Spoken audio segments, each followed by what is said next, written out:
Fala Geek, aqui quem fala é Felipe e hoje vamos falar da HQ Aquaman, edição número 7. E se você gosta desse tipo de conteúdo e puder apoiar o canal se inscrevendo e dando like no vídeo, saiba que vai ajudar muito nesse trabalho. Vamos relembrar que na última edição vimos Aquaman e sua equipe irem em direção a Dagon, que tem mantido Mera e toda Atlantis como refém. Vimos também que no final da HQ, um novo personagem surgiu, Zan, um dos Super Gêmeos, e que ajudou a equipe a acabar com os deuses que foram corrompidos por Dagon. Então agora, sem mais delongas, vamos para nossa HQ. No coração das profundezas de Crustácea, um dos domínios mais místicos do azul, criaturas de todas as formas e cores se reúnem diante de uma imponente estrutura biotecnológica, que pulsa com energia. Conchas vivas, espirais de coral e arquitetura orgânica compõem o cenário alienígena e deslumbrante. A tensão paira no ambiente enquanto guardas mascarados lideram uma multidão curiosa. Após tanto tempo aprisionado, Zan, que foi liberto, sente o peso da liberdade recém-adquirida. Ele já anseia por ação. Enquanto o brilho vívido da cidade submersa banha o grupo em tons etéreos, Zan não consegue conter seu desabafo. Perdido entre memórias de batalhas terrestres e o trauma de ter sido aprisionado como um artefato, ao seu lado, Aquaman mantém o foco, atento aos arredores, ciente de que um momento decisivo se aproxima. Guardas se posicionam diante de uma figura imponente, e o tempo parece desacelerar. Quando Aquaman finalmente sinaliza, é como se todo o oceano prendesse a respiração. A missão está em curso, e com um sorriso travesso, Zan resume o espírito do momento. Perfeito. A tensão explode quando os brutais captores tentam forçar os inocentes a marcharem rumo ao domínio de Dagon, onde a escravidão é o destino selado. Mas algo não está certo. As algemas se soltam misteriosamente, e os olhares confusos se transformam em esperança. Num instante, um turbilhão de água corta o ambiente, e Zan surge como um raio rebelde. Com ousadia e um sorriso provocador, ele desafia os opressores com uma proposta inesperada. Rendam-se! Cercado, sim, mas não intimidado. Porque naquele momento, Zan não está em desvantagem. Ele é a faísca que incendeia a revolta. Como um raio descendo das alturas abissais, Aquaman rompe as águas com fúria e precisão, abrindo caminho entre os inimigos com um comando que ecoa como um trovão. Cuidado aí embaixo! O impacto de sua chegada sacode o campo de batalha, enquanto criaturas monstruosas emergem das sombras do portal, enviadas por Dagon como reforço implacável. Mas o herói não está sozinho. Seus aliados surgem, incluindo Arion, que conjura feitiços em meio a tentáculos serpenteantes que ameaçam esmagar tudo ao redor.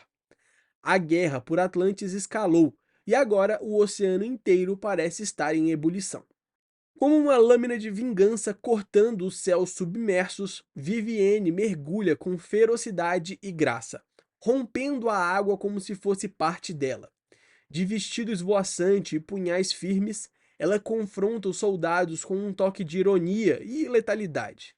Em segundos, transforma o campo de batalha num palco de caos, rasgando a linha inimiga com precisão cirúrgica. Enquanto isso, Aquaman observa confuso uma movimentação inesperada. Um dos aliados aponta com urgência. A nave! Mas a expressão de Arthur endurece. Que nave? O que estaria prestes a surgir nas profundezas ainda não foi revelado, mas algo grande está vindo. E como um relâmpago cortando as profundezas, o Nautilus, submarino de Nemo, rasga o oceano e colide com fúria avassaladora contra a nave, explodindo a outra em meio à luz e destroços. Um golpe direto nas forças de Dagon. Enquanto os escombros ainda descem como chuva metálica, Aquaman flutua ao lado de seus aliados, observando os estragos com determinação nos olhos. Diga a Nemo, excelente trabalho, ordena ele, como a convicção de quem sabe que a batalha virou. Ao seu lado, a guerreira caminha em silêncio, com olhos fixos no vazio. Se a intenção era provocar a ira de Dagon, a missão foi cumprida. No interior acolhedor do Nautilus, a equipe se reúne brevemente. cercada por livros antigos, mapas e relíquias do fundo do mar. Um raro momento de calma antes da tempestade. Aquaman analisa os próximos passos, enquanto Zan e Vivienne trocam argumentos intensos sobre os riscos de desafiar um deus. O nome de Dagon paira no ar como uma maldição latente, e a tensão cresce a cada palavra. Mas quando o medo ameaça dominar, Arthur ergue a voz com firmeza. Se Dagon vier, estaremos prontos. E com punho cerrado e olhos brilhando, Zan declara: lutaremos com tudo. O debate esquenta dentro do Nautilus. Vozes se cruzam entre ceticismo, raiva e esperança. Enquanto alguns hesitam diante da força divina de Dagon, Arthur não vacila. O vilão esconde algo, um poder que mantém o oceano inteiro em suas garras.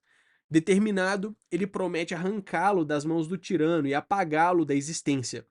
Mas antes que qualquer plano avance, um tremor profundo sacode a embarcação. A tripulação corre até o painel de controle. À frente, um redemoinho colossal se forma, uma correnteza absurda, e com ele a certeza de que a jornada está prestes a mergulhar em águas ainda mais perigosas.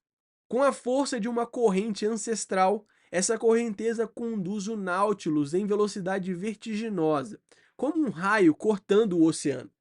Lá dentro, entre perguntas e explicações, a tripulação observa a dança das águas com fascínio e apreensão.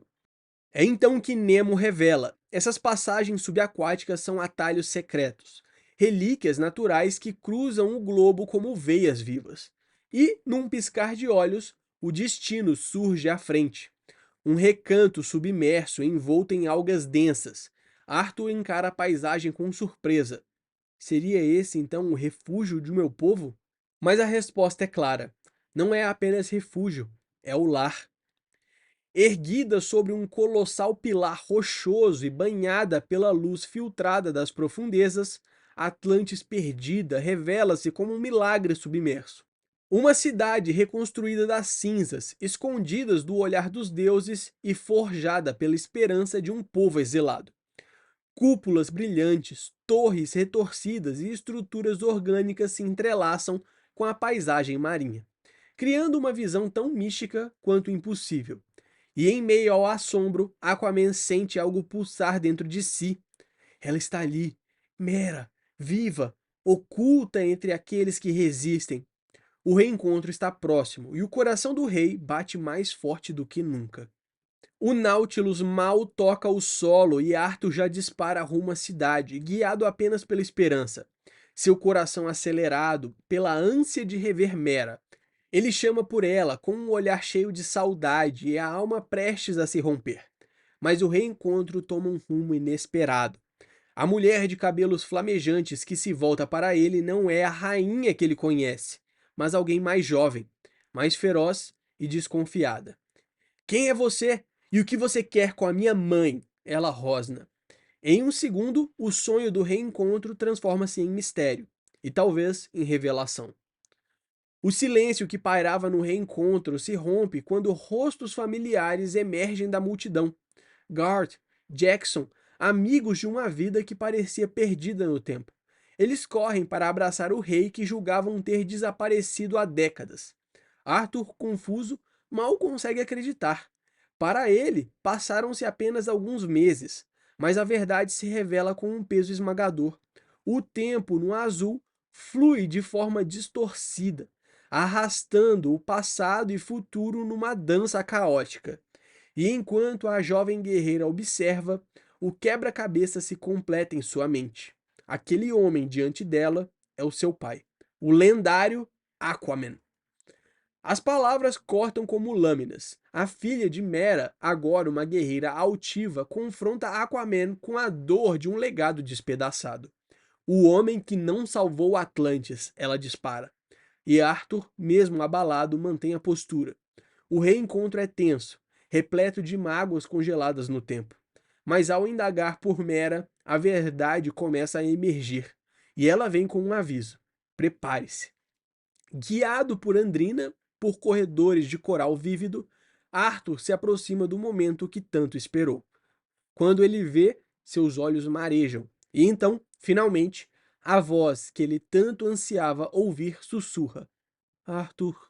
Envolta em véus de concha e sombras suaves, Mera repousa, envelhecida pelo tempo e pela dor. Sua força drenada pelas garras cruéis de Dagon. Ainda assim, quando seus olhos encontram os de Arthur, há algo que o tempo não apagou: o amor. Ela tenta esconder a sua fragilidade, mas ele a vê como sempre viu: majestosa, inabalável, eterna. Você continua tão bela quanto no dia que nos conhecemos. Sussurra ele com a voz embargada.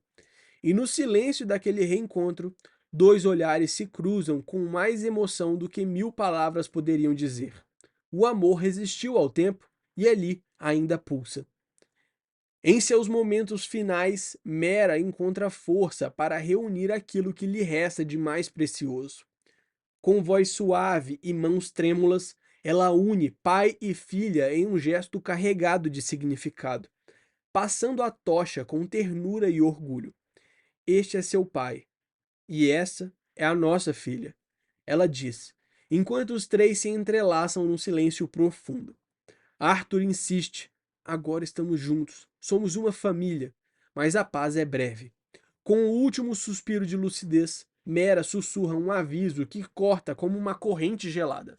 Arthur, Dagon está vindo. E com isso, o amor cede lugar ao presságio. As águas se agitam e o céu submerso escurece.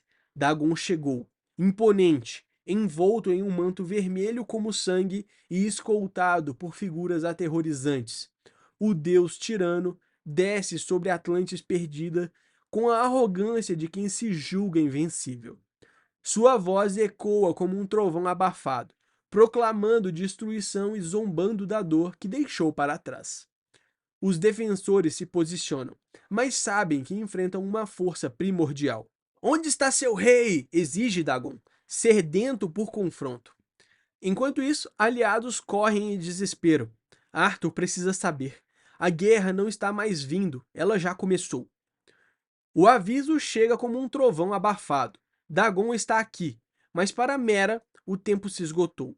Deitada, frágil e serena, ela encara Arthur uma última vez. A sua voz é fraca, mas cheia de amor. Não lute. Salve sua filha. Mera o chama de herói, não por sua força, mas por sua compaixão, e implora que fuja, que viva, que proteja o que ainda resta. As palavras finais ecoam como um sussurro entre bolhas. Leve-a para casa.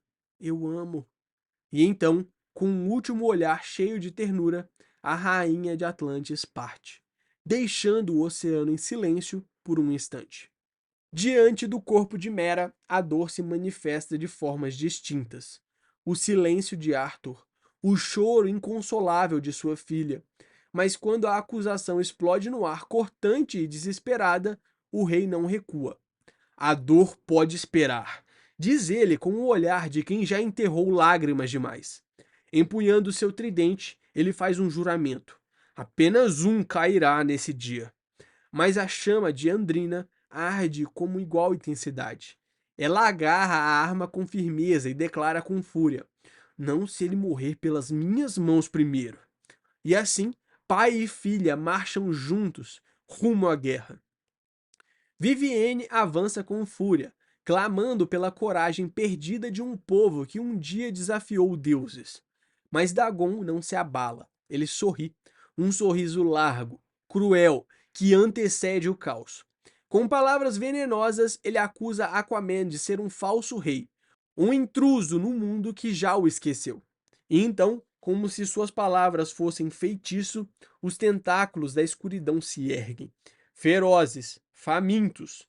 E em um segundo, o monstro revela sua verdadeira face e ensina, com o sangue, o preço da desobediência. Alguma última palavra? Ele pergunta com desprezo.